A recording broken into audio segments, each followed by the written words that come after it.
The widow Florence Granger was haggling over a bundle of dried sage when the gunfight erupted in the street outside Miller's General Store, shattering the August afternoon stillness of Placerville, California in the year 1878. She ducked instinctively as glass from the storefront window sprayed across the wooden planks, her basket of medicinal herbs scattering across the floor. Outside, men shouted and horses whinnied in terror. Florence pressed herself against the counter, her heart hammering against her ribs, hating how familiar this fear had become. It had been a gunfight that took her husband Daniel 2 years prior, a senseless argument over a card game that left her a widow at 24 with no children and a small cabin on the outskirts of town. The shooting stopped as quickly as it began. Through the broken window, Florence could see a man lying motionless in the dirt street.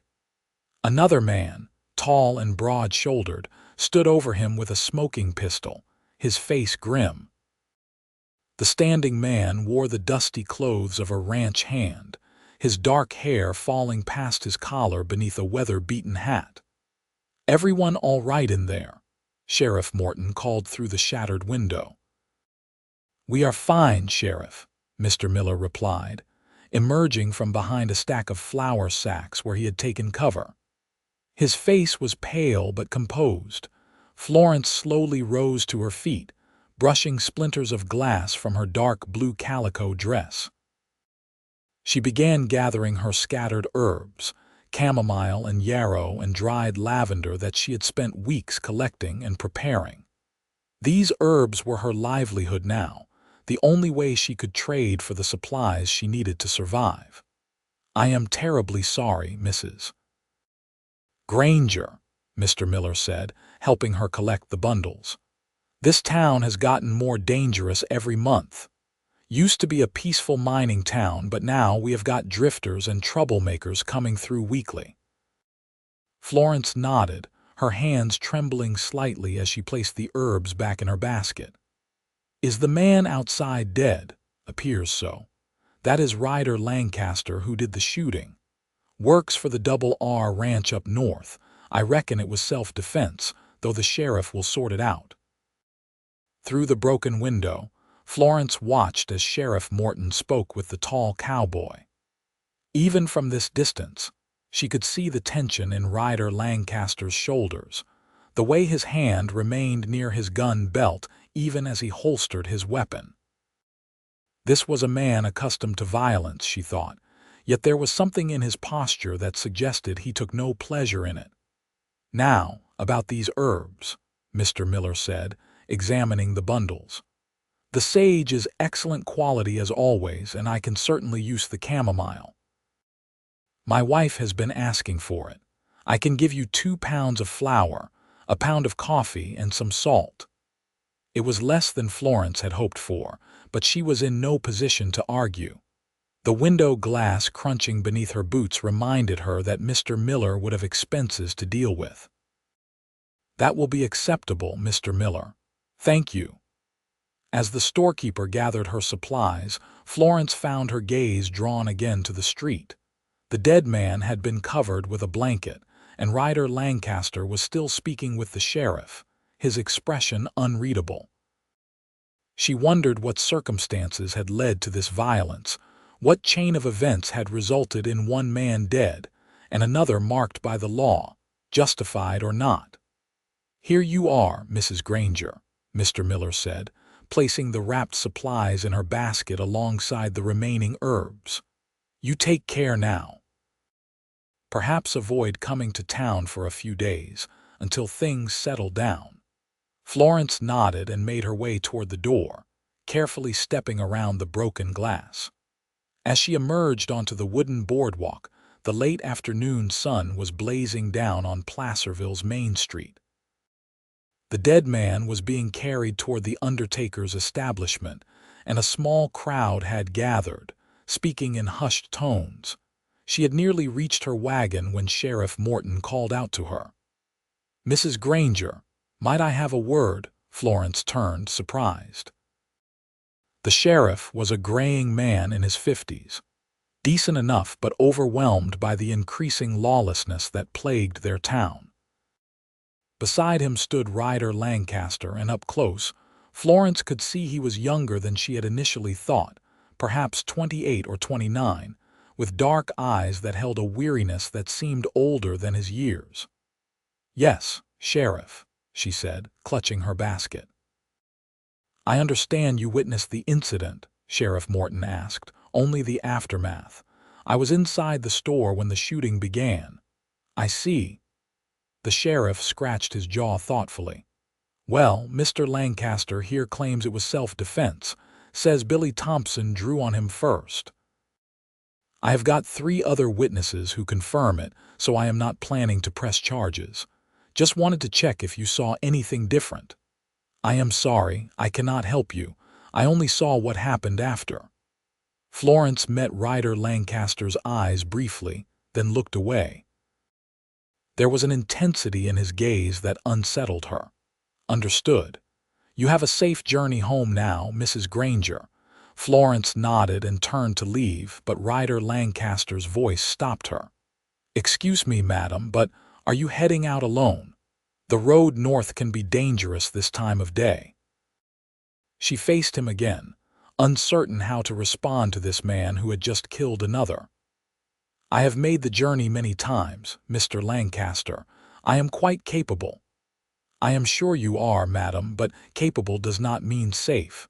Billy Thompson had friends who might be looking to make trouble." His voice was deep and measured, without the rough edges she had expected. "I would be glad to ride with you, ensure you get home without incident." "That is not necessary," Florence said firmly.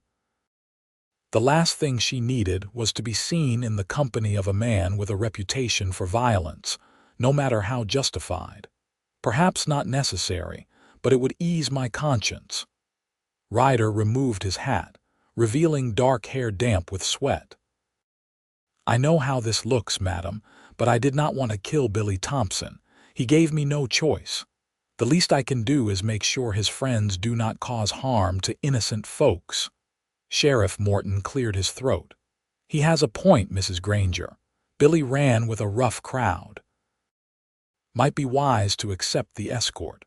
Florence hesitated, weighing her options. The 5-mile journey to her cabin took her through increasingly isolated terrain, and she had heard rumors of men camping in the hills, men who would not hesitate to rob a lone woman. "Very well," she said finally. "But I will be leaving immediately." "I will get my horse," Ryder said, replacing his hat. 10 minutes later, they were riding north out of Placerville, Florence in her wagon and Ryder on a handsome chestnut gelding that moved with the easy grace of a well-trained mount. For the first mile, neither spoke. Florence kept her eyes on the road ahead, acutely aware of the man riding alongside her. Finally, Ryder broke the silence. "I want to apologize for frightening you back there. I imagine gunfights are not something a lady should have to witness." "I am afraid violence has become commonplace in Placerville," Florence replied, her voice carefully neutral. "Though I do not claim to be accustomed to it." "It should not be that way," Ryder said. "When I first came to California 10 years ago, this was a quieter place. The gold rush brought prosperity but also attracted the worst kind of men." Florence glanced at him. "You have been here that long?" "On and off. I worked as a ranch hand, did some prospecting, even tried my hand at farming once." A ghost of a smile crossed his face. "That last endeavor did not go well. Turns out I am better with cattle than crops." Despite herself, Florence felt a small measure of tension ease. "I imagine farming requires different skills than ranching. Patience, mainly, which I seem to lack." Ryder adjusted his seat in the saddle. "If you do not mind my asking, madam, what do you do with all those herbs you were trading?" "I gather and prepare medicinal plants," Florence explained. "Herbs for tea, poultices for wounds, remedies for various ailments. I trade them in town for supplies I cannot grow or make myself." "That is quite a skill. Did someone teach you?" "My grandmother, mostly. She was a healer back in Missouri before we came west. After my husband passed, I realized I needed a way to support myself." Florence paused, surprised at how easily the words came. She rarely spoke of Daniel to anyone. "The land around my cabin has an abundance of useful plants." It seemed practical. "I am sorry for your loss," Ryder said quietly. "How long has it been?" 2 years this October." Florence kept her eyes on the road. "He was killed in Placerville, actually, a gunfight much like the one today." She felt rather than saw Ryder's reaction, a stiffening of his posture. "I am truly sorry, madam. I imagine today brought back difficult memories." "Every day brings difficult memories, Mr. Lancaster, but we continue living nonetheless." They rode in silence again, but it felt different now, less awkward and more companionable. The road climbed gradually into the foothills, passing through stands of pine and oak. The air was fragrant with warm earth and wild sage. Florence found herself relaxing slightly, her earlier wariness fading. "That is quite a collection of herbs you have," Ryder observed as they navigated a rocky section of road. "Do you supply doctors in the area?" "There are no doctors in Placerville at present. Doc Harrison left for Sacramento last spring and no one has replaced him, so people come to me when they need remedies. I do not charge money, just trade for what I need." "That is generous of you," Florence shrugged. "I am no doctor, Mr. Lancaster. I simply know which plants can ease a fever or help a wound heal cleaner. It seems wrong to profit from people's suffering. Even so, your time and knowledge have value. Perhaps, but flour and coffee have value too, and I need those to survive." Florence glanced at him. "You said you work for the Double R Ranch. For the past 3 years, yes. It is good work when the foreman is not drinking, which unfortunately is more often than I would like." Ryder's jaw tightened slightly. "I have been saving money, hoping to buy my own land someday. Start a small ranch, maybe raise horses. But land is expensive and saving is slow when you are earning a ranch hand's wages." "It is good to have dreams," Florence said, "even if they take time to achieve." "Do you have dreams, Mrs. Granger?" The question caught her off guard. Florence considered it as their wagon crested a small hill.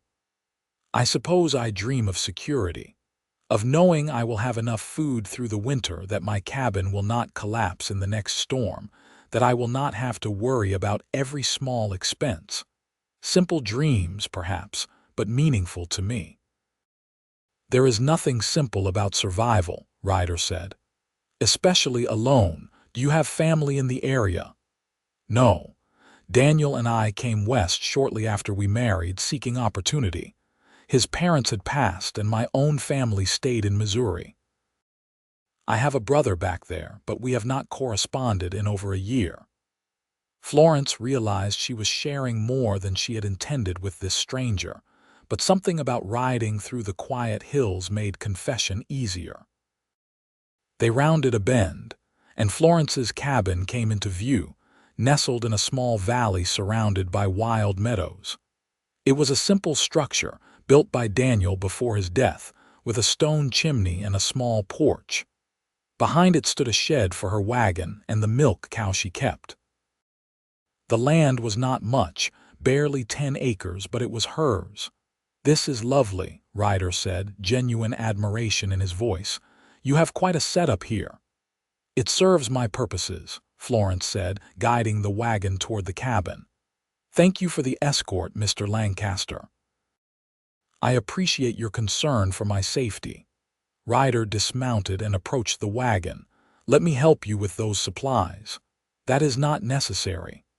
"I know it is not necessary, madam, but I was raised to help when I can." He smiled, and Florence noticed for the first time how it transformed his serious features. "Besides, some of those flour sacks look heavy." Against her better judgment, Florence accepted his help. Together, they carried her supplies into the cabin, which consisted of a single large room with a sleeping area separated by a curtain, a cooking area with a cast iron stove, and a work table where she prepared her herbs. Bundles of dried plants hung from the rafters, filling the air with their mingled scents. "This is impressive," Ryder said, looking around. "You have created a real home here." "I have done what I can," Florence said, suddenly self-conscious about the modest surroundings. "Thank you again for your help." Ryder replaced his hat. "You are welcome, Mrs. Granger. I hope you will not think me forward, but I would like to check on you from time to time, ensure you are doing all right out here. As I mentioned, there are rough men in these hills." Florence stiffened. "Mr. Lancaster, I appreciate your assistance today, but I do not need a guardian. I have managed quite well on my own." "I am sure you have, and I mean no disrespect to your capabilities. But an extra set of eyes cannot hurt, especially given what happened today. Billy Thompson's friends might come looking for information about me, and you were seen talking to the sheriff and me. That could put you at risk." The logic was sound, even if Florence did not like admitting it. "Very well, but I do not expect you to make a habit of it. You have your own work to attend to. I pass this way sometimes when moving cattle between pastures. It would be no trouble to stop by occasionally." Ryder moved toward the door, then paused. "I know you have no reason to trust me, Mrs. Granger, but I want you to know I am not a violent man by nature. What happened today was necessary, but it weighs on me nonetheless." Florence studied him, seeing the sincerity in his eyes. "I believe you, Mr. Lancaster. The world forces us into difficult situations sometimes. We do what we must to survive. That is true enough." He tipped his hat to her. "Good evening, madam. I hope the rest of your day is more peaceful." After he left, Florence stood in her doorway, watching him ride back down the valley. She told herself the flutter in her chest was merely residual fear from the day's events, nothing more. She had no interest in cowboys, or any man for that matter. Her life was complicated enough without adding such entanglements.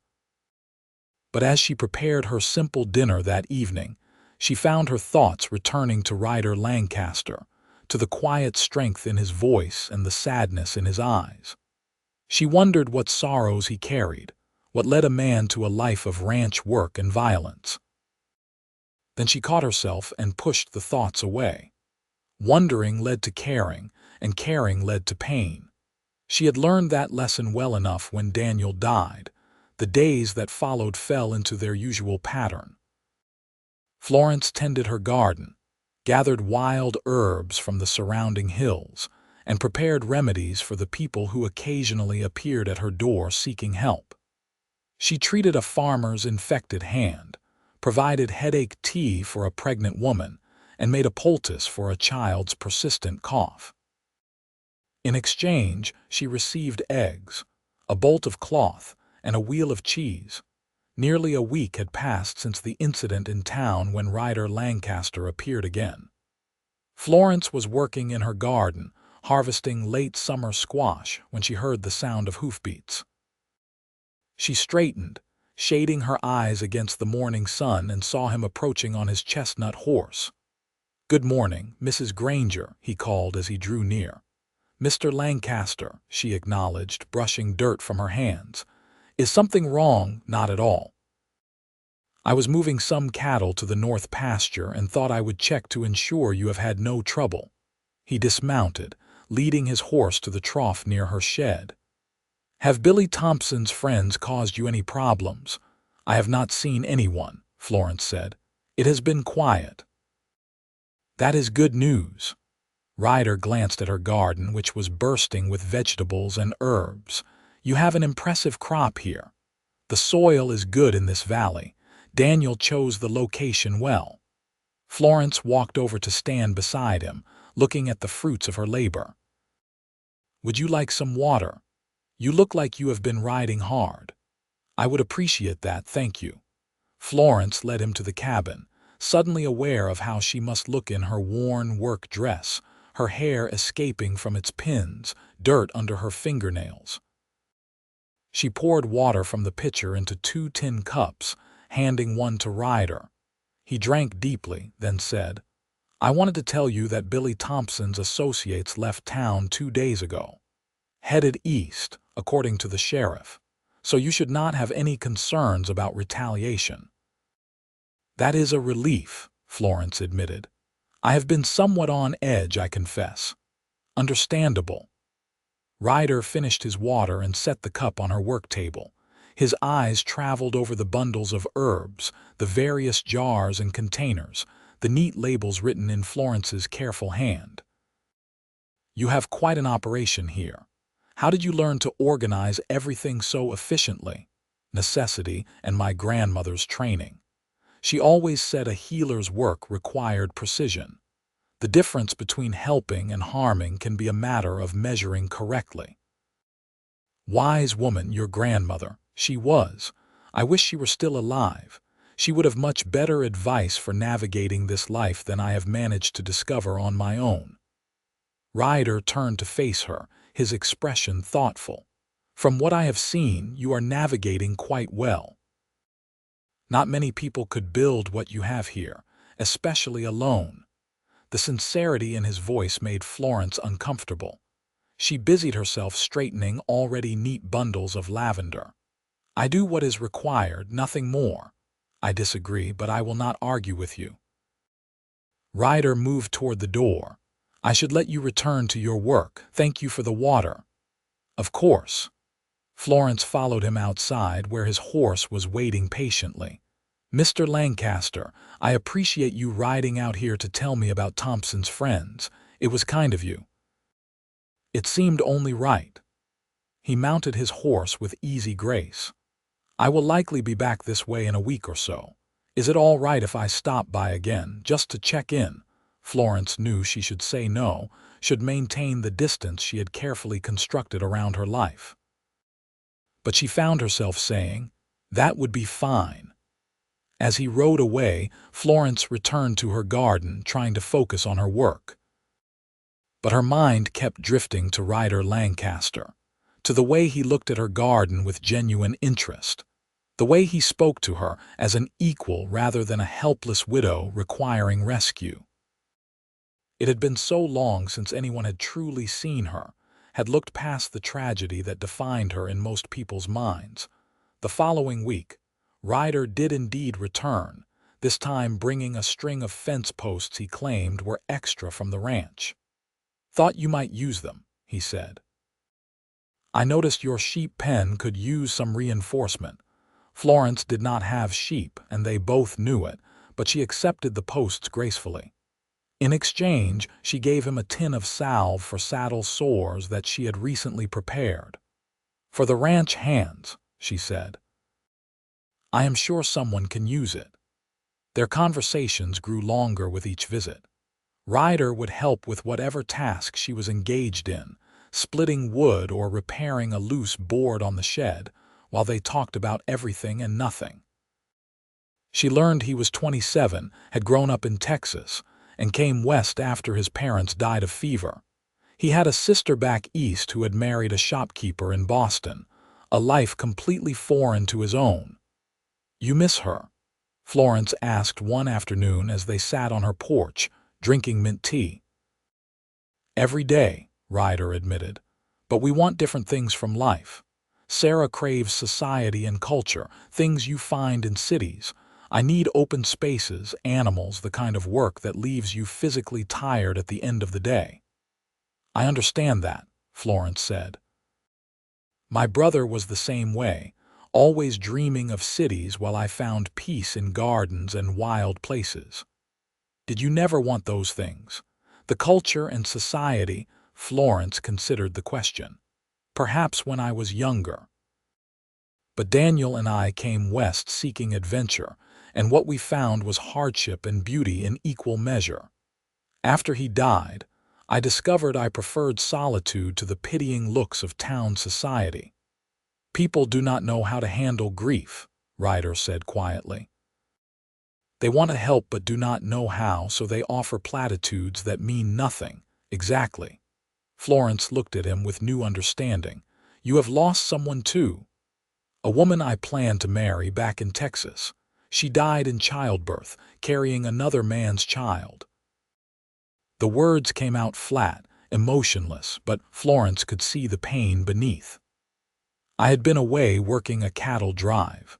When I returned, she was already married to my former best friend. They claimed they had fallen in love, but I suspect circumstances forced the issue. Anyway, she died 6 months later and I left Texas for good. I am so sorry, Florence said, reaching out instinctively to touch his hand. The contact startled them both, and she quickly withdrew. That must have been devastating. It was a long time ago, 5 years now. But yes, it was devastating. Ryder stood, moving to the porch railing. I suppose that is why I keep drifting, never settling anywhere permanently. Part of me is still running from that pain. I understand running, Florence said softly. After Daniel died, I threw myself into learning everything I could about herbs and healing. It gave me purpose, kept me from drowning in grief. But I sometimes wonder if I am hiding here, using isolation as a shield against further pain. Ryder turned to look at her. You are not hiding, Florence. You are surviving. It was the first time he had used her given name, and the intimacy of it sent a shiver through her. Perhaps there is not much difference between the two. I think there is. Hiding means refusing to engage with life. You engage every day helping people, tending your land, creating something meaningful. That takes courage. Or stubbornness, Florence said with a small smile. Courage and stubbornness often go hand in hand. Ryder returned her smile. I should go. The foreman will be wondering where I have gotten to. After that conversation, something shifted between them. Ryder's visits became more frequent, twice weekly rather than once, and Florence found herself looking forward to them with an anticipation that both thrilled and frightened her. She began to prepare for his arrivals, putting on her better dress, ensuring she had fresh coffee or tea to offer. One September afternoon, Ryder arrived looking troubled. There is something I need to tell you, he said without preamble. Florence felt her stomach tighten. What is wrong? The ranch is in financial trouble. The foreman's drinking has gotten worse, and he has been making poor decisions. There is talk of selling off land, maybe even closing down entirely. I will likely need to find new work soon. I see. Florence tried to keep her voice steady, even as her heart sank. Where will you go? I do not know yet. There are other ranches, other towns. I have been considering heading further north, maybe Oregon or Washington Territory. Fresh country, new opportunities. He paused, meeting her eyes. But I do not want to go. Why not? Because of you, Florence. Because these past 2 months coming here, talking with you, helping you with small tasks, it has been the happiest I have been in years. The thought of leaving, of never seeing you again, it feels impossible. Florence stood frozen, her heart racing. Ryder, I do not know what to say. You do not have to say anything. I know I have no right to your affection. I am just a drifting cowboy with no prospects, and you are a woman who has built a life for herself. But I needed you to know how I feel before I leave. When? Florence whispered. When would you go? End of the month, most likely. The ranch will make a final decision then. Florence turned away, her mind racing. She had spent 2 years building walls around her heart, protecting herself from exactly this kind of pain. But somehow, without her realizing it, Ryder had found a way through those walls. The thought of him leaving felt like a physical ache in her chest. I care for you too, she said finally, the words barely audible. I did not mean to, and I do not know what to do about it, but I do. She heard him move behind her, felt his presence close. Florence, look at me. She turned and found him standing inches away, his dark eyes full of emotion. "I do not have much to offer you," he said, "but I would stay if you wanted me to. I would give up the drifting, the running, all of it, if you would let me be part of your life. You would give up your freedom, your dreams of Oregon and new opportunities." "My dreams have changed," Ryder said simply. "Now they involve waking up in this valley, working land with you, building something together. If you will have me." Florence reached up, touching his face, feeling the roughness of stubble beneath her palm. "I am afraid," she admitted. "I lost Daniel so suddenly. The thought of caring for someone again, of risking that pain, it terrifies me." "I am afraid too," Ryder said, covering her hand with his. "But I am more afraid of walking away, of spending the rest of my life wondering what might have been." She kissed him then, rising on her toes to press her lips to his. It was tentative at first, hesitant, but then his arms came around her and she melted into him, letting herself feel all the emotions she had kept locked away for so long. When they finally broke apart, both were breathless. "Stay," Florence whispered. "Please stay." "I will stay," Ryder promised, "for as long as you will have me." The decision made, practical matters had to be addressed. Ryder continued working at the Double R Ranch while it remained operational, but he spent every spare moment at Florence's cabin.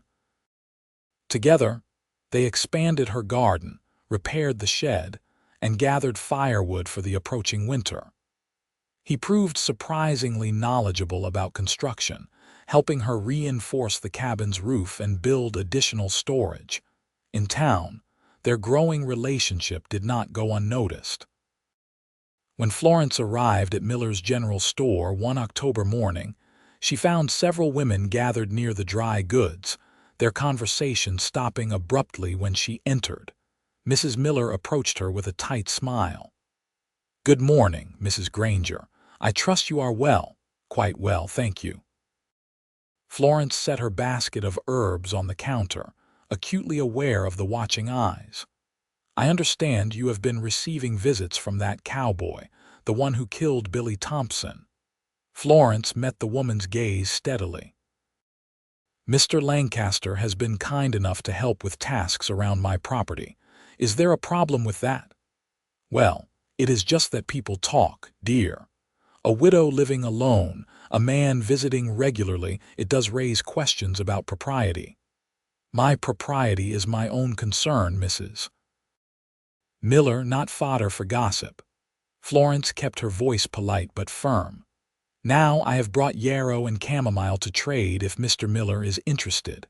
The storekeeper himself emerged from the back room, looking uncomfortable.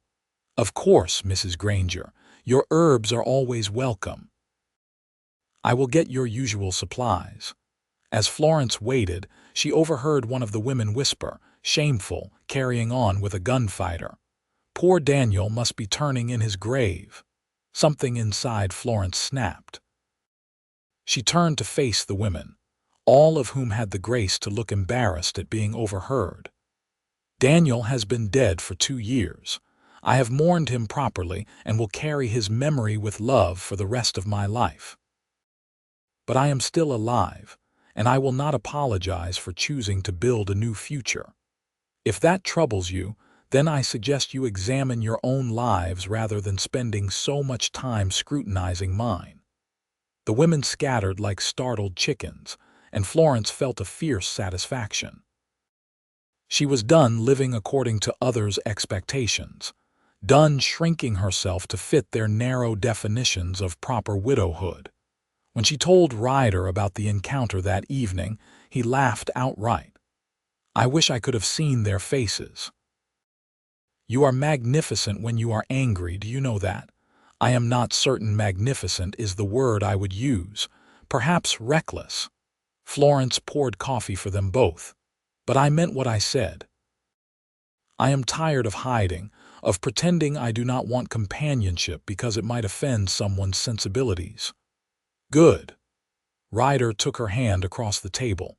"Because I have been thinking and I have a proposal. Not that kind, not yet," he added quickly, seeing her expression. But the double R is definitely closing. They have given us all notice that we will be let go by the end of November. I have saved a decent amount of money, and I was thinking I could use it to buy building materials. Building materials for what? An addition to the cabin. Another room, properly separated, so I can live here without compromising your reputation. I would pull my weight, help with your herb business, maybe start raising some cattle or horses on your land if you would agree to that. We could be partners, Florence, in business if not yet in marriage. Build something together while we get to know each other better. Florence considered the proposal. It was practical, sensible even, and it would allow them to explore their feelings without rushing into commitment. What about your dreams of your own ranch? This would be my own ranch, just shared with you, if you were agreeable to the partnership. Ryder's thumb traced circles on the back of her hand. I know it is unconventional, but so are we. What do you say? I say yes, Florence replied, a smile spreading across her face. Yes to the addition. Yes to the partnership. Yes to building something together. They shook hands on it, then laughed at the formality of the gesture before Ryder pulled her close for a kiss that promised much more than business arrangements. Construction on the addition began immediately. Ryder enlisted the help of 2 fellow ranch hands who were also facing unemployment. And in exchange for Florence's healing salves and hot meals, they worked quickly to frame out a new room attached to the cabin's eastern wall.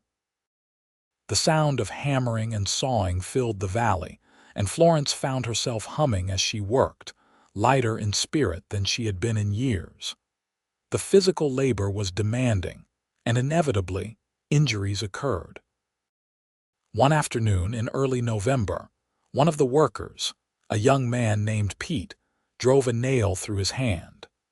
Florence immediately took charge, cleaning and bandaging the wound while instructing him on how to prevent infection.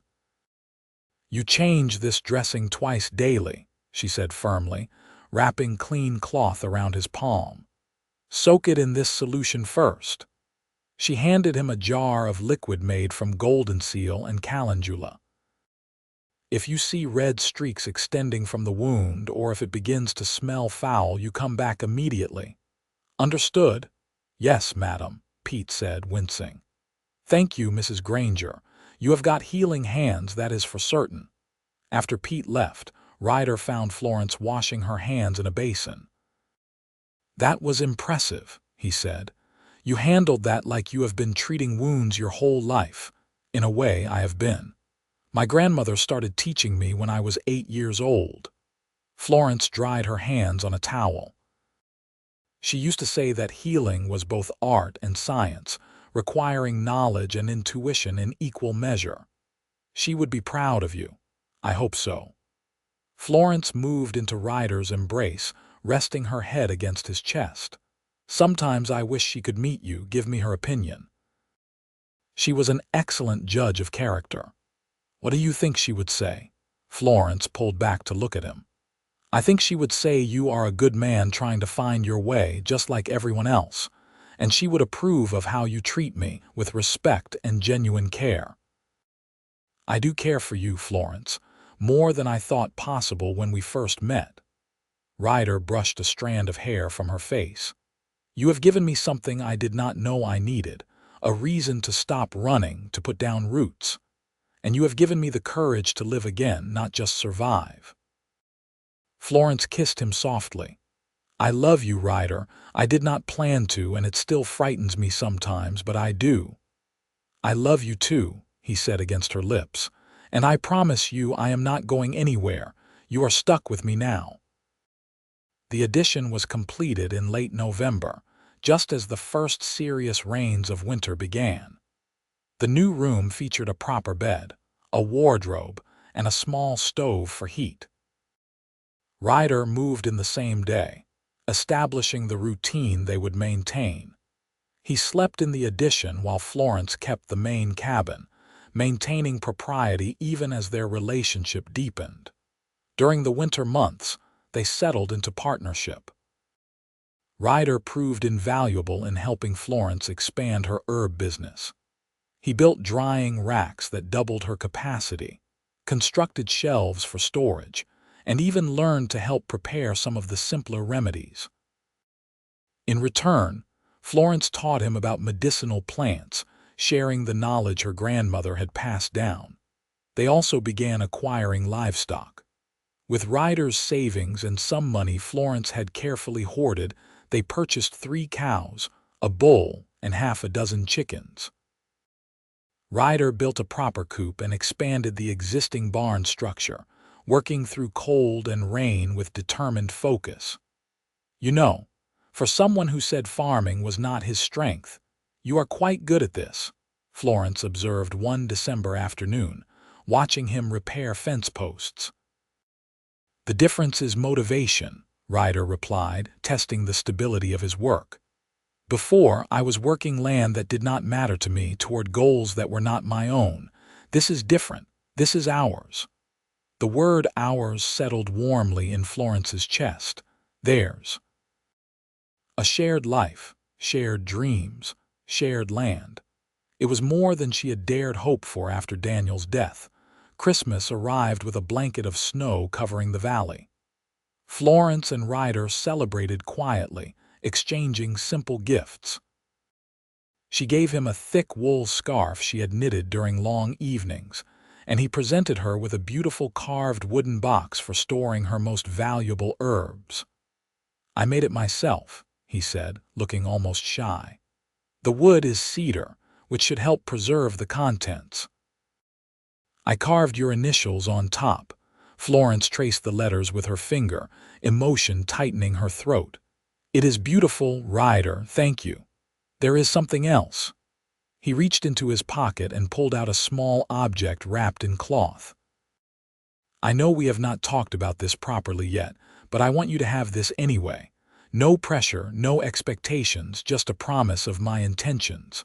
Florence unwrapped the cloth to reveal a simple gold ring set with a small turquoise stone.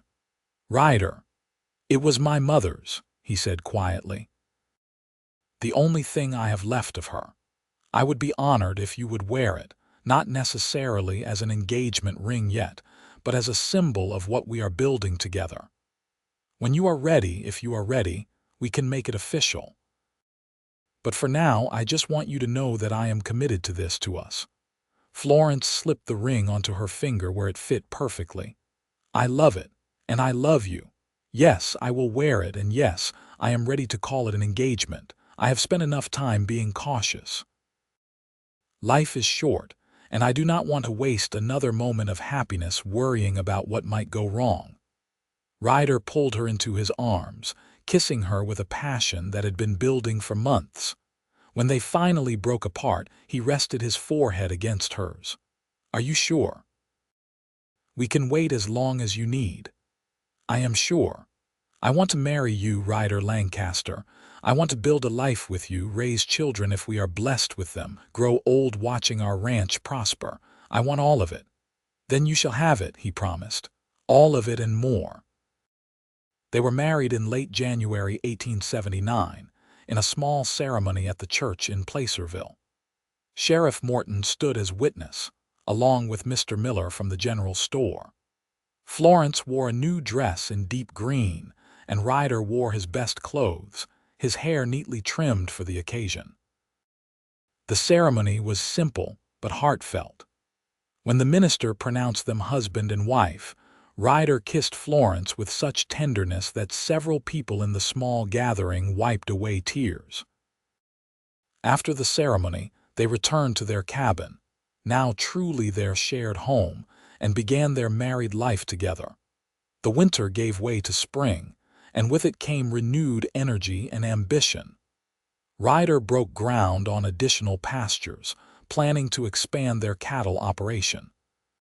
Florence planted an even larger herb garden, along with vegetables to see them through the coming year. They worked side by side, partners in every sense of the word. In late March, Florence realized she was pregnant. She waited a few days to be certain before telling Ryder, wanting to be absolutely sure. When she finally shared the news one evening over dinner, his reaction was everything she had hoped for. "A baby," he repeated, his voice full of wonder. "We are going to have a baby." "Yes, sometime in early November, I believe." Florence watched emotions play across his face. Joy, fear, excitement, all mingled together. Ryder came around the table and knelt beside her chair, taking her hands in his. "I will take care of you both, I promise.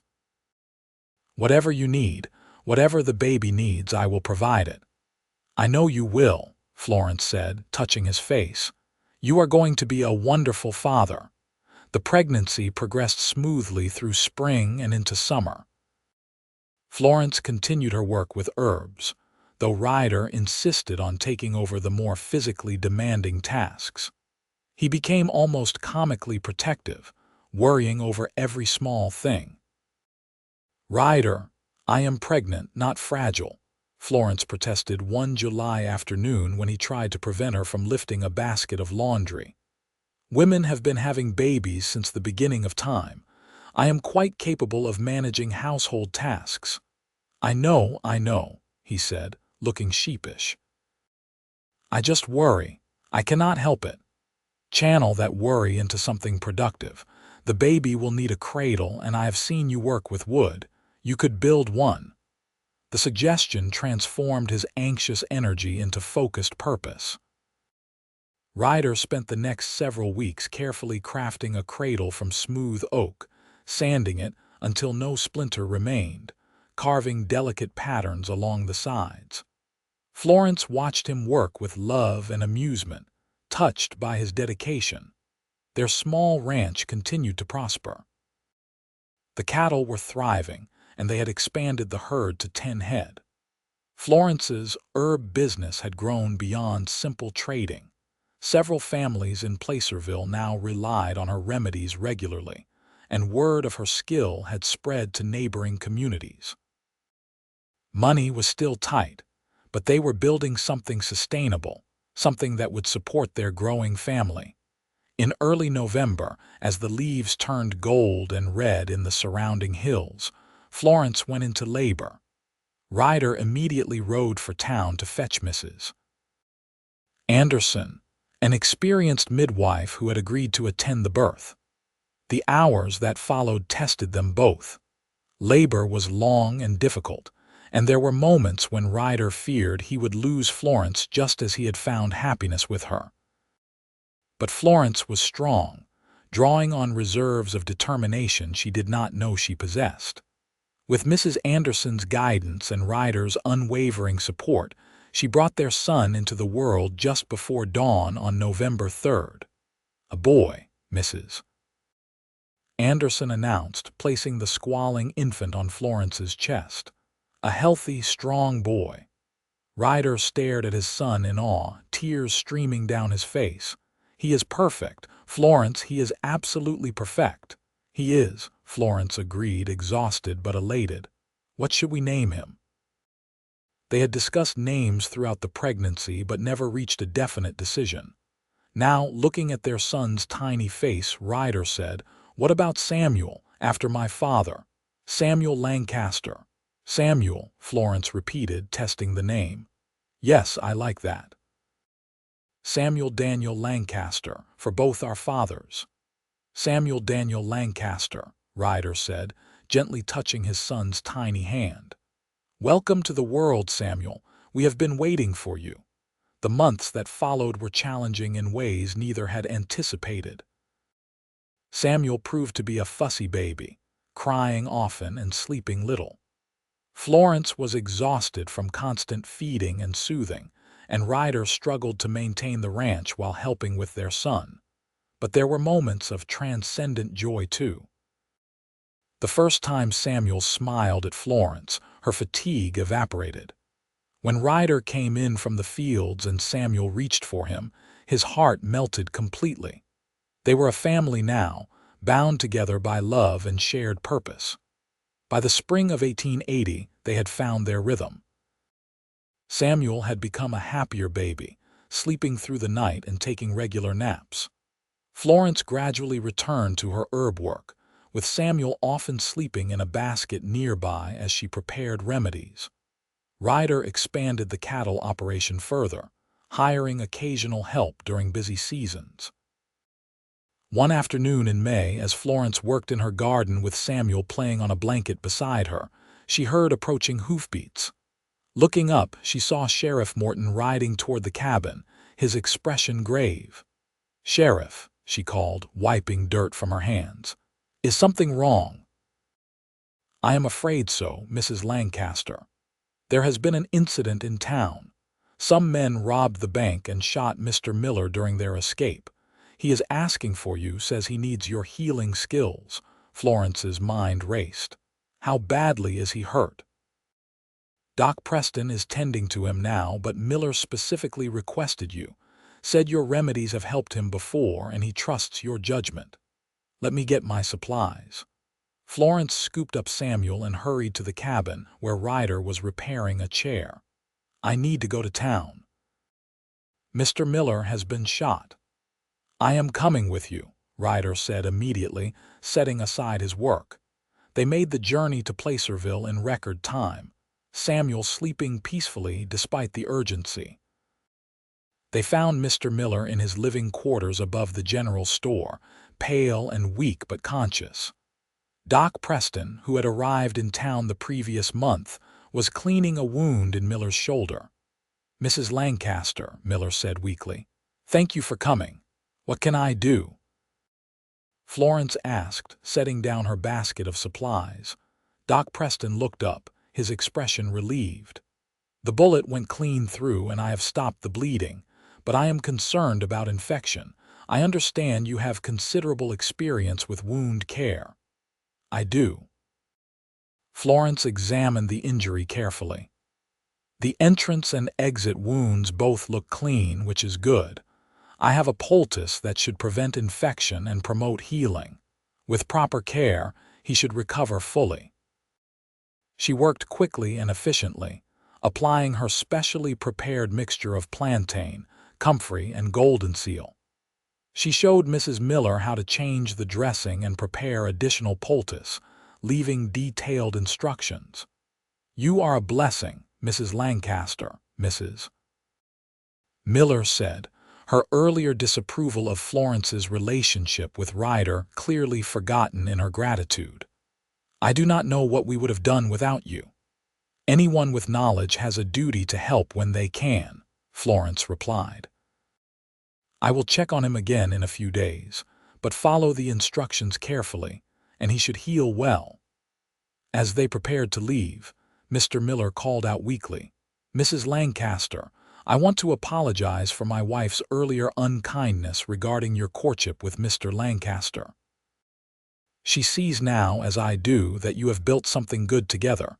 You are good people and this town is lucky to have you." Florence smiled. "Thank you, Mr. Miller. Rest now and heal." On the ride home, Ryder said, "You were brilliant in there. The way you took charge, knew exactly what to do." "You should be the town's official healer, Florence. People need your skills." "I am content with things as they are," Florence replied. "I help when I can, but I have no desire for official positions or recognition. Our life suits me perfectly." "It suits me too," Ryder agreed, reaching over to squeeze her hand. "More than I ever imagined possible." The years rolled forward, marked by both challenges and triumphs. Mr. Miller recovered fully from his injury, and his public gratitude elevated Florence's reputation throughout the region. People traveled for miles around seeking her remedies, and what had started as simple bartering evolved into a legitimate business. In 1881, Florence gave birth to their second child, a daughter they named Rose. Unlike her brother, Rose was a calm, content baby who seemed to smile at everything. Samuel, now a toddler, was initially suspicious of this new addition to the family, but quickly became protective of his little sister. The ranch continued to expand. By 1882, they had 30 head of cattle and had begun raising horses. fulfilling Ryder's long-held dream. The original cabin had been expanded twice more, growing into a substantial home with separate bedrooms for the children and a dedicated workspace for Florence's herb preparations. One evening in the summer of 1882, as they sat on the porch watching Samuel and Rose play in the yard, Florence leaned her head on Ryder's shoulder. "Do you ever think about how different our lives might have been if Billy Thompson had not drawn on you that day?" "All the time," Ryder admitted. "If that fight had not happened, I might never have escorted you home, never started visiting, never discovered this life. It is strange how violence led to peace, how death led to life. Everything happens for a reason, my grandmother used to say, though I am not certain I believe that. I think sometimes terrible things happen, and we have to make our own meaning from them." "You made beautiful meaning from Daniel's death," Ryder said quietly. "You took that tragedy and built a life of healing and purpose. I admire that more than I can say. And you took your losses and found a way forward instead of remaining trapped in bitterness." Florence turned to kiss him. "We have been good for each other, I think." "The best," Ryder agreed. In 1883, their family grew again with the birth of twin boys, Michael and Marcus. The twins were a handful from the start, energetic and mischievous in equal measure. Between 4 children and the expanding ranch, life was chaotic but full. Placerville itself was changing too. The lawlessness that had characterized the town in the 1870s had largely faded. New businesses opened, a proper school was established, and the community became increasingly stable. Ryder was elected to the town council in 1884, respected for his practical wisdom and fair judgment. Florence, meanwhile, had trained several younger women in herb lore and healing, ensuring that knowledge would pass to the next generation. She also began documenting her remedies in a detailed journal, carefully recording recipes and applications so the information would not be lost. One autumn afternoon in 1885, Florence was working in her herb garden when Samuel, now 6 years old, came running up to her. "Mama, Papa says there are men coming up the road. Should we be worried?" Florence straightened, shading her eyes to look toward the approaching riders. She recognized Sheriff Morton in the lead, accompanied by 2 men she did not know. Ryder emerged from the barn, positioning himself between the approaching riders and the house where Rose and the twins were playing. "Afternoon, Ryder, Florence," Sheriff Morton called as they drew near. "No cause for alarm. These gentlemen are from Sacramento, from the Territorial Medical Board. They wanted to meet the famous Florence Lancaster." The 2 strangers dismounted, and the older one extended his hand. "Mrs. Lancaster, I am Dr. Harrison Wells, and this is Dr. Thomas Green. We have heard remarkable things about your work and wanted to see your operation for ourselves." "I am not certain what there is to see," Florence said, puzzled. "I simply prepare herbal remedies, nothing more." "Nothing more." "Madam, you have treated ailments ranging from infections to fevers to digestive troubles with a success rate that rivals any trained physician. Doc Preston in town speaks very highly of your skills." Dr. Wells gestured toward her garden and the cabin. "Would you be willing to show us your methods?" Over the next 2 hours, Florence gave the doctors a thorough tour of her gardens, her drying sheds, and her preparation area. She explained her techniques, showed them her detailed journals, and discussed various cases she had treated. The doctors asked numerous questions, clearly impressed by her systematic approach and extensive knowledge. "Mrs. Lancaster," Dr. Wells said finally, "what you have built here is remarkable. Your documentation alone is valuable, but your practical application of botanical medicine is extraordinary. We would like to propose something." "What sort of proposal?" Ryder asked, joining them. We are establishing a teaching hospital in Sacramento and would like Mrs. Lancaster to consult on the development of our botanical medicine program. She would not need to relocate, simply visit quarterly to teach and share her knowledge. In exchange, we would provide access to medical texts, supplies, and a modest stipend. Florence looked at Ryder, who nodded encouragingly. "I would need to think about it," she said. "My family and my community here are my priority. Of course, take all the time you need, but please consider it. Knowledge like yours should be shared as widely as possible." After the doctors left, Florence and Ryder discussed the proposal late into the night. "What do you think?" she asked. "Is it too much?" "I think it is an incredible opportunity," Ryder said. "And quarterly trips to Sacramento are manageable. The children are old enough now, and I can handle things here for a few days at a time. If you want to do this, you should." "I do want to," Florence admitted. "The idea of sharing what my grandmother taught me, of ensuring that knowledge continues, it appeals to me greatly." "Then you should accept." Florence sent word the following week that she would take the position. Beginning in 1886, she made quarterly trips to Sacramento, teaching medical students and doctors about botanical remedies. The work was fulfilling, connecting her to a broader community of healers while allowing her to maintain her life in the valley. The children grew, each developing distinct personalities.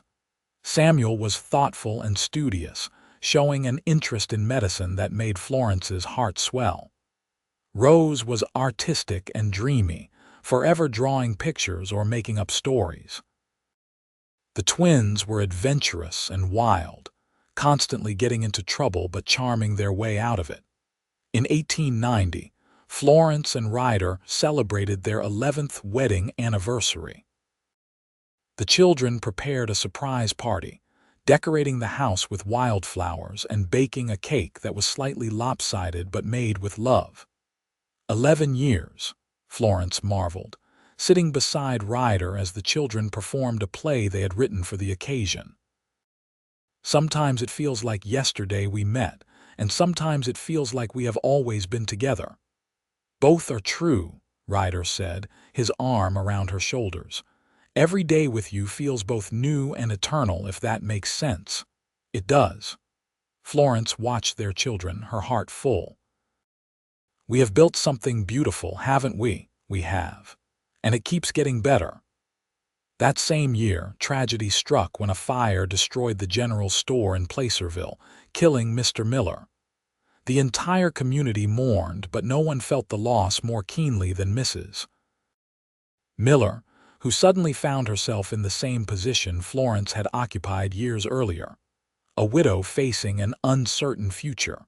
Florence immediately reached out, offering both practical support and emotional understanding. She helped Mrs. Miller inventory what remained of the store's goods and develop a plan for rebuilding. When Mrs. Miller confessed she did not think she could manage alone, Florence surprised her with a proposal. "What if we became partners?" Florence suggested. "You rebuild the store with a dedicated section for my herbal remedies. I would supply products and we would split the profits. You would have a sustainable business and I would have a reliable distribution point. You would do that for me, after how I judged you." "People deserve second chances and support when they need it," Florence said firmly. "Besides, this arrangement benefits us both." The partnership proved successful. Within a year, the new Miller's General Store and Apothecary was thriving, serving the community's needs for both traditional supplies and medicinal herbs. Mrs. Miller proved to be an excellent businesswoman, and the arrangement freed Florence to focus more on her teaching work in Sacramento. As the century drew toward its close, the Lancaster Ranch had become one of the most prosperous in the region. They now had over 100 head of cattle and a thriving horse breeding operation. Ryder had built a reputation for raising strong, intelligent horses, and buyers came from throughout California to purchase his stock. In 1895, Samuel left for medical school in San Francisco, determined to become a doctor. His departure was bittersweet, but Florence was proud beyond measure that he was following a healing path. Rose, now 14, had begun showing interest in the business side of the herb trade, often accompanying Florence on trips to Sacramento. The twins, 12 years old, were still trying to figure out their paths. Marcus was fascinated by horses and followed Ryder everywhere, learning the ranching trade. Michael, however, was drawn to law and justice, talking constantly about becoming a lawyer or judge. "Our children are growing up," Florence said one evening as she and Ryder sat on their porch watching the sun set over the valley. "Soon they will all be gone, pursuing their own dreams." "They will come back," Ryder said confidently. "This land, this place we have built, it is in their blood. They will venture out, learn and grow, but they will return." "You sound very certain." "I am. Because I know what it is like to search for home and finally find it. Our children already have what took me years to discover. They will appreciate that eventually." In 1899, the new century approaching, Florence received an unexpected letter. It was from her brother in Missouri, whom she had not heard from in over 15 years.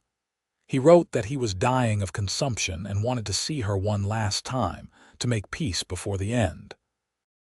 "I should go," Florence told Ryder after reading the letter aloud. "Despite everything, he is still my brother." "Then we will go together," Ryder said. "The ranch can manage without us for a few weeks." Rose is capable of overseeing the herb business, and Marcus knows the cattle operation inside and out. "This is important, Florence. Family is always important." They made the long journey to Missouri that autumn, taking the new transcontinental railroad that had made such travel vastly easier than when Florence first came west. Her brother Jacob was indeed very ill, gaunt and weak in his bed, but his eyes lit up when he saw Florence. "You look well, sister," he said weakly. "Life in California has been good to you." "It has," Florence agreed, taking his hand. "Better than I ever imagined possible." Over the following days, Florence and Jacob talked extensively, healing old wounds and sharing memories of their childhood. He met Ryder and approved wholeheartedly, saying he could see the love between them was genuine and deep. "I am sorry I was not there for you when your first husband died," Jacob said during one conversation. "I should have written, should have offered support. I was a poor brother." "The past is past," Florence said gently. "We are here now, and that is what matters." Jacob died peacefully 2 weeks later with Florence holding his hand. After the funeral, she and Ryder began the journey home. On the train, Florence was quieter than usual, processing her grief and memories. "Are you all right?" Ryder asked, covering her hand with his. "I am sad, but also grateful. Grateful that we had the chance to reconcile, that he met you and could see I was happy. Grateful for the life we have built together." Florence leaned her head on his shoulder. "This journey has reminded me how far I have come from that frightened widow trading herbs for flour. I am not that woman anymore." "No, you are stronger, wiser, and more remarkable than ever," Ryder agreed. "But you were always extraordinary, Florence. I saw that from the very beginning." They returned home to find everything running smoothly. Rose had managed the herb business expertly, and Marcus had even negotiated the sale of 3 horses at excellent prices. The twins were growing into capable young men, and Florence felt confident their legacy would continue. The new century arrived with celebration and hope. On January 1, 1900, the Lancaster family gathered together, all 7 of them, to mark the occasion. Samuel was home from medical school for the holidays, and the house rang with laughter and conversation. "What do you think the new century will bring?" Rose asked as they sat around the dinner table. Progress, Samuel said confidently. Medicine is advancing rapidly. We are discovering new treatments, better understanding disease. In 50 years, many illnesses that kill people now will be easily curable. More change, Marcus added. The railroad has already transformed how we live and work. Who knows what other inventions will reshape our world? Hopefully peace, Michael contributed. And better justice for all people, not just the wealthy and powerful. And love, Florence said, smiling at Ryder. No matter what else changes, love and family will remain constant, the foundation of a meaningful life. To love and family, Ryder said, raising his glass. To the life we have built and the future we will continue creating together. To love and family, everyone echoed, glasses clinking together. In 1902, Samuel completed his medical degree and returned to Placerville to establish a practice. He combined traditional medicine with the botanical knowledge Florence had taught him, creating a comprehensive approach to healing that benefited the entire community. His practice thrived, and within a year, he had married a schoolteacher named Alice and settled into a home near the Lancaster ranch. Rose, meanwhile, had taken over the day-to-day management of the herb business, expanding it to include mail-order sales. Her artistic sensibility translated into beautiful packaging and effective advertising, growing the business beyond anything Florence had imagined. The twins had found their paths as well. Marcus became Ryder's full partner in the ranching operation, with a particular talent for horse training. Michael went east to study law, but he promised to return once his education was complete. By 1905, Florence and Ryder were grandparents 3 times over, with Samuel and Alice providing 2 granddaughters and a grandson. The ranch house, expanded many times over the years, was frequently filled with the sounds of children playing and family gathering. One spring afternoon, Florence stood in her garden, now tended primarily by Rose but still her sanctuary. She was 51 years old, her hair streaked with silver, her hands marked by years of work. But she felt happier and more fulfilled than she had ever thought possible. Ryder found her there, moving slowly through the rows of herbs, touching the plants with familiar affection. "What are you thinking about?" he asked, slipping an arm around her waist. "Everything. Nothing. How strange life is, how unpredictable." Florence leaned into him. 27 years ago, I was a frightened widow who thought her life was essentially over. I believed my purpose was simply to survive, day by day, until survival became all I knew. And then you came along and changed everything. "You changed everything for me too," Ryder said. "I was a drifter, running from pain, convinced I would never find home or happiness. Then I saw you in Miller's store, brave and beautiful, even covered in broken glass, and something in me recognized something in you. Do you ever regret it? Giving up your freedom, settling down here instead of chasing adventure?" "Never. Not for a single moment." Ryder turned her to face him, his eyes serious. "Florence, you are my adventure. Building this life with you, raising our children, creating something meaningful from nothing that has been more exciting and fulfilling than any amount of drifting could ever be. You saved me in every way a person can be saved." "We saved each other," Florence corrected, reaching up to touch his face. "I traded my herbs for supplies, yes, but I also traded my fear for love. And you traded your freedom for my company but gained a home and family in return. We both gave up something and received far more than we could have imagined. That we did." Ryder kissed her softly, "and I would make the same trade again in a heartbeat." They stood together in the garden, surrounded by the herbs that had been Florence's livelihood and healing gift, on the land they had transformed into a thriving ranch, in the shadow of the home they had built together. Around them, their family went about their lives, secure in the foundation of love and dedication their parents had created. In 1908, Michael returned from law school and was elected as a circuit judge, serving several counties including their own. The Lancaster family had become a cornerstone of the community, respected and beloved by all who knew them. Florence continued her teaching work in Sacramento, though less frequently now that Rose had taken over much of the herb business. She spent her time documenting family recipes and stories, wanting to preserve their history for future generations. She also trained young women from the community in herb lore, ensuring the knowledge would never be lost. Ryder, now 57, was beginning to slow down slightly, though he would never admit it.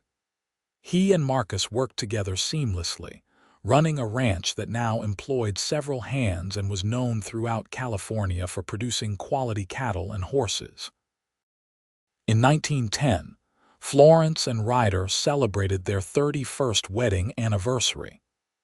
Their children and grandchildren gathered for a massive celebration, with food and music and dancing that lasted late into the night. Standing on the porch with Ryder, watching their family enjoy themselves, Florence felt overwhelmed with gratitude. 31 years, she marveled. We have lived a lifetime together, haven't we? Several lifetimes worth of love and experiences, Ryder agreed. And we still have more ahead of us. How do you know? Because I am not finished loving you yet, and I never will be. Ryder pulled her close. Besides, we still have grandchildren to spoil and great-grandchildren to meet someday. Our story is far from over, Florence Lancaster. The years continued to pass, each bringing its own joys and challenges. Florence published a comprehensive book on medicinal herbs in 1912, combining traditional knowledge with modern medical understanding. The book became a standard reference for both doctors and lay healers throughout the Western territories. In 1915, Ryder had a health scare that frightened them both. He collapsed while working with horses one afternoon, and Doc Samuel rushed to treat him. It turned out to be exhaustion rather than anything more serious, but it served as a reminder of their mortality. We should slow down, Florence insisted as Ryder recovered. Let the younger generation take over more of the daily operations. I suppose you are right, Ryder admitted reluctantly. Though I do not know what I will do with myself if I am not working. We will find things to do, Florence promised. Travel, perhaps. Visit places we have never seen. Spend time with our grandchildren. Enjoy the life we have built instead of constantly working to maintain it. They did begin to slow down, delegating more responsibilities to their children. But they remained active and engaged, pillars of their community and beloved by all. Their love story had become legendary in Placerville, held up as an example of how two broken people could find healing and happiness together. In 1918, as the World War raged in Europe, the Lancaster family gathered to celebrate Florence's 64th birthday. All 4 children were present, along with their spouses and a total of 11 grandchildren. The house was chaotic and loud and absolutely perfect. Make a wish, Grandma, the youngest grandchild urged as Florence prepared to blow out her birthday candles. Florence looked around the table at the faces of the people she loved most in the world.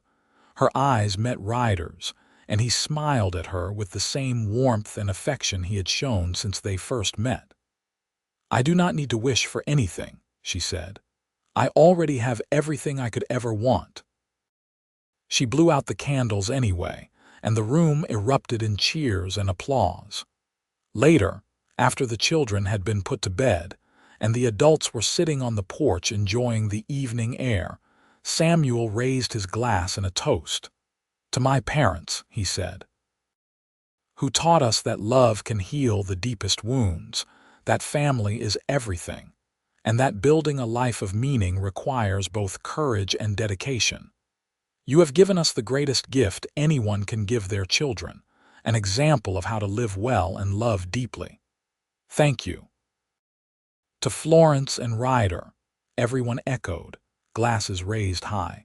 Florence felt tears prick her eyes as she looked at her family, this beautiful collection of people who existed because she and Ryder had chosen love over fear.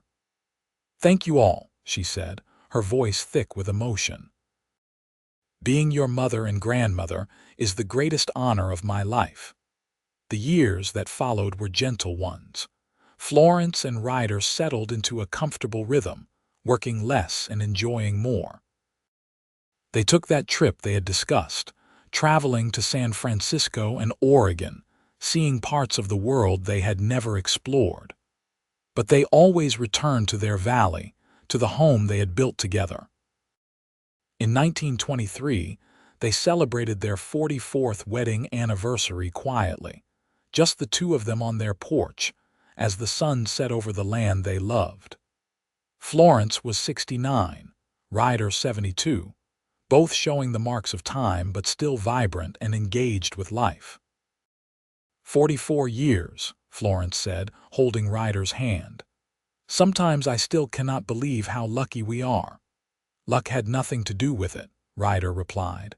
"We chose each other every day for 44 years. That is not luck, Florence. That is love and commitment and refusing to let the hard times break us." "You are right, as usual," Florence smiled.